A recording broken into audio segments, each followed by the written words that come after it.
बोले श्री सद्गुरु महाराज की जय। महर्षि में ही सत्संग सुधा सागर से श्री सद्गुरु महाराज का प्रवचन संख्या 157 योग का रहस्य।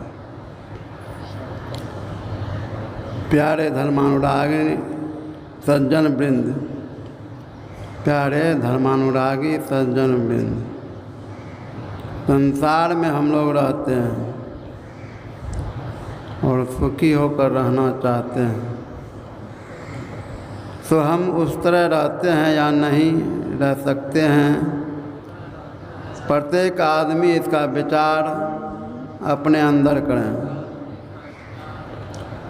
अगर मुझसे पूछा जाए कि तुम किस तरह रहते हो, तो मैं कहूँगा कि मैं सुख से नहीं रहता हूँ। जिसको लोग सुख कहते हैं उसमें मैं बहुत दुख देखता हूँ। लोग शरीर, इंद्रिय और मन को जो सुहावे उसी को सुख मानते हैं। मैं सोचता हूँ इन सुहावने पदार्थों को, जिनमें शरीर, इंद्रियों और मन को लगाकर सुख मालूम करते हैं, वे 5 ही हैं: रूप, रस, गंध, स्पर्श और शब्द। इन 5 से विशेष नहीं। इन 5 में जब हम संलग्न होते हैं तो इनके संग्रह में महाप्रयास, लेकिन जीवन भर संग्रह करते रहो, कभी तृप्ति नहीं। किसी को इनसे पूर्ण तृप्तिदायक सुख नहीं हुआ। संग्रह करने में यह बात है, यदि किंचित जो कुछ भी संग्रह हो उसमें बहुत प्रयास। संग्रह करने के योग्य बनो, इसमें भी बहुत प्रयास। संग्रह करके उसको भोगो तो वह भोग बताता है कि हमसे तुम तृप्त नहीं होगे। जो संग्रह करने में प्रयास किया, योग बनने में प्रयास किया, जो संग्रह हुआ उसका फल यही हुआ कि तृप्ति नहीं। और जहाँ तृप्ति नहीं वहाँ सुख कैसा। और तृप्त आदमी चिंतित रहता है। सबके लिए ऐसी बात है, केवल मेरे लिए ही नहीं, फिर भी मन हारता नहीं। या तो अधिक विषयों को खोजता है या इनसे मुड़कर निर्विषय की ओर चलता है। उस तृप्तिदायक सुख को ढूंढने के लिए एक कैदी को कारागार में आराम से रखा गया, एक सुग्गे को आराम से पिंजरे में रखा गया, दोनों को आराम से रखा गया, फिर भी कैदी है। कैद में रहने के कारण चाहता है कि मैं इससे छूट जाऊं, स्वतंत्र होकर रहूं। स्वतंत्रता का सुख उसको नहीं होता। वह सोचता है जैसे और सुग्गे आकाश में उड़ रहे हैं, उसी तरह मैं भी आकाश में उड़ता। हम सभी पिंजरे में बंद हैं। यह संसार भारी कारागार है। एक एक शरीर, एक एक कोठरी है, पहरेदार कोई नहीं, और हम स्वयं इसमें रहना चाहते हैं। अनविचार रमणीय महासंसार भयंकर भारी। संसार को देखो, विषयों की लालसा बढ़ती जाएगी। विषयों की लालसा बढ़ने से और मिले इसकी तृष्णा में खूब दौड़ते हो और अंत में थक जाते हो। जरा सा आराम किया और फिर दौड़ें। इसी तरह दौड़ते दौड़ते जीवन खत्म हो जाता है। इस तरह भी कैद खाना छूट जाए तो ठीक है, लेकिन ऐसा होता नहीं। एक शरीर छूटा तो फिर दूसरे शरीर रूप कैद खाने में जाना पड़ता है।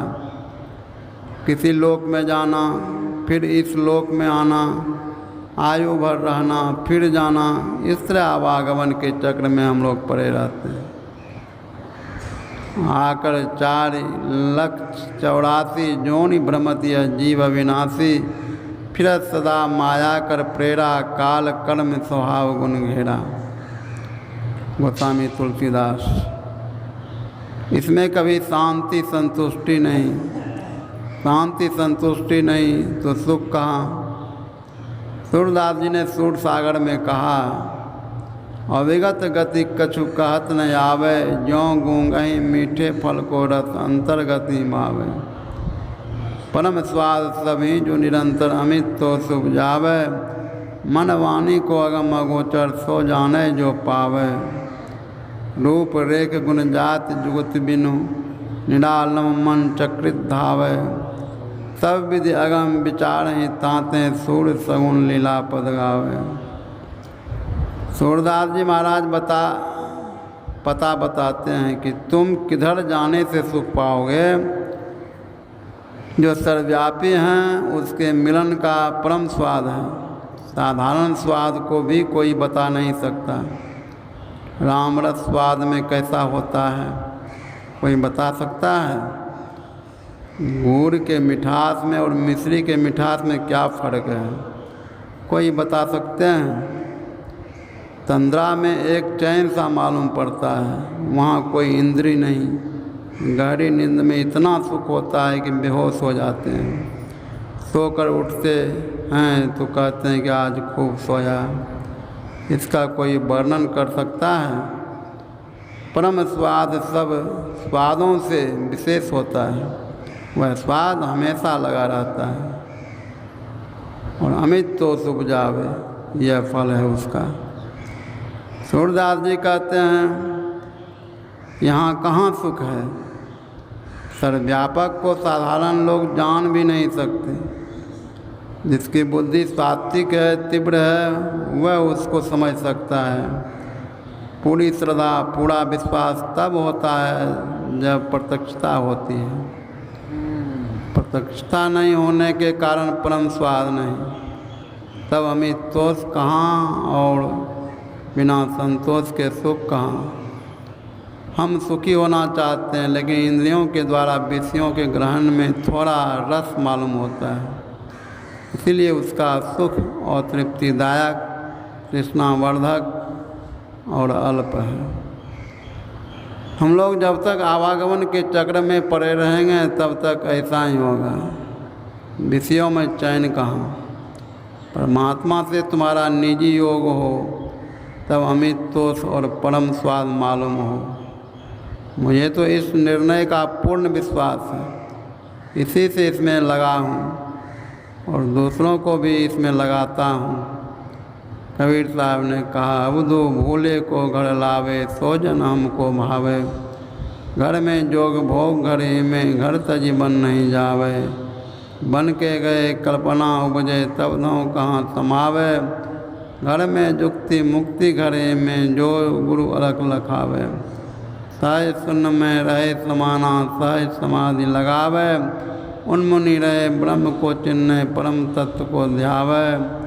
सुरत निरत्सो मेला करके अनहद नाद बजावे। घर में बसत वस्तु भी घर है, घर ही वस्तु मिलावे। है कबीर सुनो अवधू, ज्यों का त्यों ठहरावे।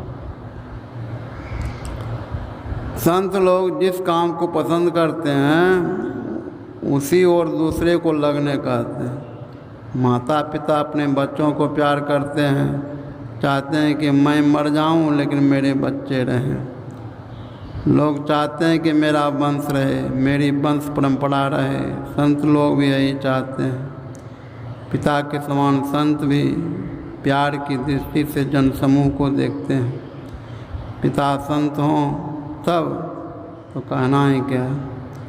विद्वान पिता अपने पुत्र को जहाँ तक जानते हैं विद्या देते हैं, उसको सुख देते हैं। अगर कोई भूले हों उसको रास्ता भी बताते हैं। अवधू का अर्थ कुछ लोग अवधूत और कोई अबुध अर्थ करते हैं। अबुध माने ज्ञान विहीन, जिसको ज्ञान की कमी है। उसके लिए संत लोग कहते हैं उसको घर लाओ। सभी कोई सुख को चाहते हैं। जिस मिठाई में थोड़ा सा जहर हो उसको खाना नहीं चाहिए। उसका जहर एक जन्म से दूसरे जन्म तक पीछा करता है।